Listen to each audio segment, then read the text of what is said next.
Sir Jai Hind. Colonel Deepak Kumar sir, Jai Hind. बहुत बहुत शुक्रिया समय देने के लिए। Thank you sir. Jai Hind Rajesh, बहुत बहुत धन्यवाद अपने शो में मुझे बुलाने के लिए। थैंक यू सर, आपने समय दिया। दरअसल एक बड़ी घटना कल होने वाली है।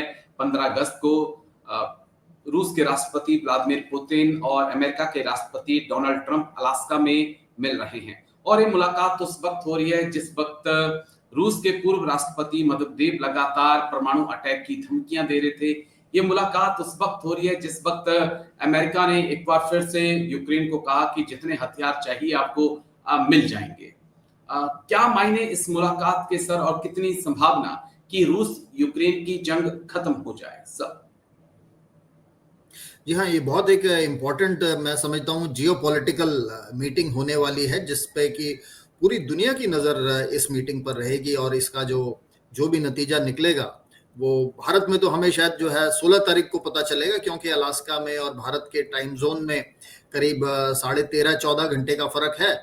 तो हमें शायद 16 तारीख को जो है 16 अगस्त को यहाँ पे जो है पता चलेगा कि उसका आउटकम क्या होगा उस टाइम पे, क्योंकि जब बातचीत हो रही होगी भारत सो रहा होगा उस वक्त। जी। तो लेकिन बातचीत जो है बहुत ज़रूरी है। इस रूस और यूक्रेन युद्ध को जो है समाप्त करने के लिए बहुत ज़रूरी है।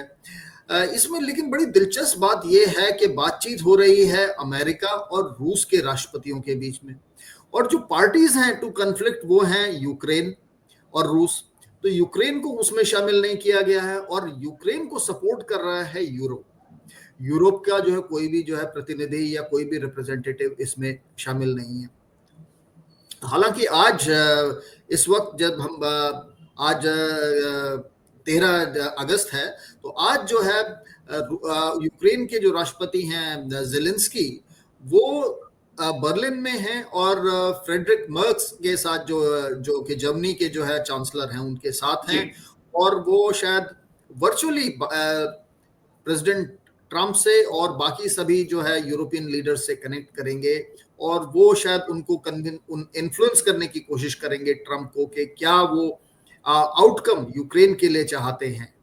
तो ये बड़ी पेचीदा सी बात जो है मांगे हैं दोनों तरफ की, क्योंकि अगर रशिया की बात करें तो रशिया की 5 मांगे हैं जो कि उन्होंने रखी हैं युद्ध शांति प्रस्ताव के लिए, कि कोई भी सीज फायर होगा उसके लिए 5 शर्तों को मानना जरूरी है। एक तो ये है कि जो भी टेरिटरी उन्होंने कब्जा कर लिया है यूक्रेन की टेरिटरी का, वो टेरिटरी इसमें मतलब 5-6 जो है रीजन्स शामिल हैं। जैसे क्राइमिया तो 2014 में ही कर लिया था उन्होंने, और लुहांस है, दोनेस्क है, ज़िपोरिजिया है और खेरसोन है।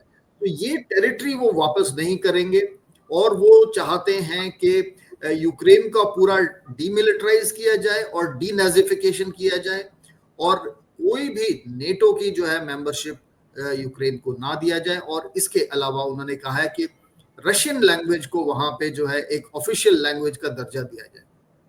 जी, लेकिन यहाँ से क्योंकि जो जेलेंस्की है उनका भी एक बयान सामने आया कि हम किसी भी हालत में अपनी जमीन नहीं देंगे। उससे हम किस प्रकार से देख सकते हैं, क्योंकि अगर ये तमाम लगभग 20 से 30% जमीन पर इस वक्त रूस का कब्जा हो चुका है, यानी कि यूक्रेन आधा खत्म हो जाएगा। इस लिहाज से हम देखते हैं क्योंकि क्रीमिया पहले ले लिया, अब पूरा डोनबास का इलाका अगर रूस के पास चला जाता है तो आगे आने वाले वक्त में पुतिन तो ये भी सोचेंगे कि अब मैं खार्किव की उस तरफ बढ़ूं, सुमी की तरफ बढ़ूं, तो ये भी तो खतरा होगा सर। मुझे लगता है ये एक नेगोशिएटिंग पोजीशन है, क्योंकि ज़ेलेंस्की भी मान चुके हैं इस बात को कि वो टेरिटोरियल कंसेशन तो यूक्रेन को करने ही पड़ेंगे।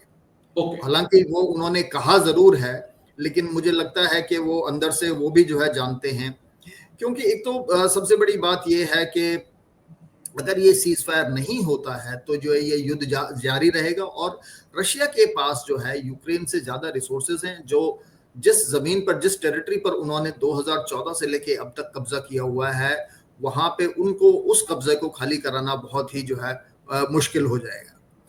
और एक बात ये भी है कि यूरोप भी कब तक जो है इनका सपोर्ट करेगा। तो मुझे लगता है कि ये एक उनकी नेगोशिएटिंग टैक्टिक्स है या नेगोशिएटिंग पोजीशन वो ले रहे हैं, लेकिन वो अंदर से जानते हैं क्योंकि यूक्रेन के अंदर भी वो उनकी पॉपुलैरिटी कम होती जा रही है, और यूक्रेन के अंदर जो एक पहले सेंटिमेंट था, जो है पब्लिक सपोर्ट था इस युद्ध के लिए, जब युद्ध शुरू होने से पहले करीब 88% था, और वो अब जी जो है बहुत ही कम हो गया है।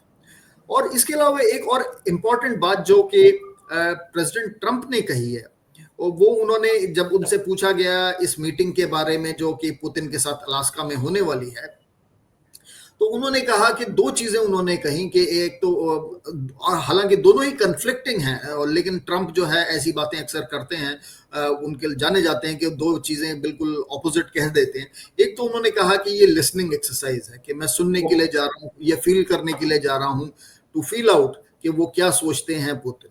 और दूसरा उन्होंने कहा कि जो है लैंड स्वैपिंग डिस्कशन का मतलब यह है कि जमीन का या टेरिटरी का जो है अदल बदल किया जाएगा शायद कुछ। तो मुझे लगता है कि अगर उनकी जो उन्होंने कहा इनको माने, तो वो एक यूएस प्रेसिडेंट एक मन बना चुके हैं कि वो लैंड स्वैपिंग करके भी जो है किसी तरीके से इस सीज फायर को जो है हासिल कर पाए। लेकिन जो है यूरोपियन लीडर्स और यूक्रेन वो इसके फेवर में नहीं दिखाई दे रहे हैं। लेकिन मुझे लगता है कि जेलेंस्की की तरफ से जो है ये एक नेगोशिएटिंग टैक्टिक्स है, और ट्रंप इसको जो है वो उनको मना लेंगे, चाहे जैसे भी मनाएं। वो हम पहले भी देख चुके हैं कि वो किस प्रकार से जो है व्हाइट हाउस में ओवल ऑफिस में जो है जेलेंस्की के साथ किस तरीके से उनको मनाया था, और उसके बाद उनसे एक डील भी वहां पे साइन करवा लिया था उसके बाद में। तो ये जो है देखना है बड़ी, और क्योंकि ट्रंप के तो खैर बिजनेसमैन हैं ही, लेकिन एक बात और बताना चाहूंगा आपके दर्शकों को कि जो पुतिन है वो भी जो है एक इंटेलिजेंस ऑफिसर रहे हैं, केजीबी ऑफिसर रहे हैं, और जो जितने भी इंटेलिजेंस ऑफिसर होते हैं, ये जो है नेगोशिएटिंग टेक्निक्स और इन्फ्लुएंस ऑपरेशंस में अपने ओपोनेंट को किस प्रकार से इन्फ्लुएंस करना है, अपने रास्ते पे अपनी बात से जो है एग्री कराना है, इसमें माहिर होते हैं।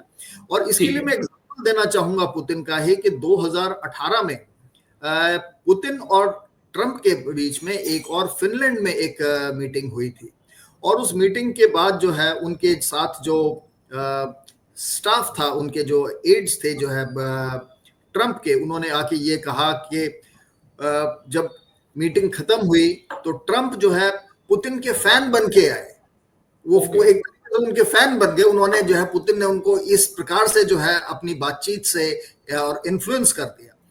तो इसमें दो राय नहीं है। मैं समझता हूं कि पुतिन भी बहुत माहिर नेगोशिएटर हैं, कन्विंस करना जानते हैं, इन्फ्लुएंस करना जानते हैं। तो ये बड़ा दिलचस्प होने वाला है, इसका आउटकम हम सब इसका के ऊपर नजर रखेंगे, और चाहेंगे कि क्योंकि भारत के लिए भी अगर इनमें सीज फायर हो जाता है, तो एक बहुत बड़ा मुद्दा जो भारत और यूएस के ट्रेड रिलेशंस में जो टैरिफ्स को लेकर आ गया है, तो मुझे नहीं लगता कि फिर इसका कोई रैशनल लॉजिक रह जाएगा यूएस के पास भारत के ऊपर 50% टैरिफ लगाने का। जी, तो चलिए, भारत को भी नजर बना के रखनी पड़ेगी कि क्या कुछ आउटकम निकल कर आता है, लेकिन पूरी दुनिया की नजरें इस मुलाकात पे रहेंगी। Thank you colonel Deepak Kumar sir, आप आए और इस बेहद संवेदनशील मुद्दे पे आपने बात रखी। Thank you sir, Jai Hind, take care sir, thank you. Thank you.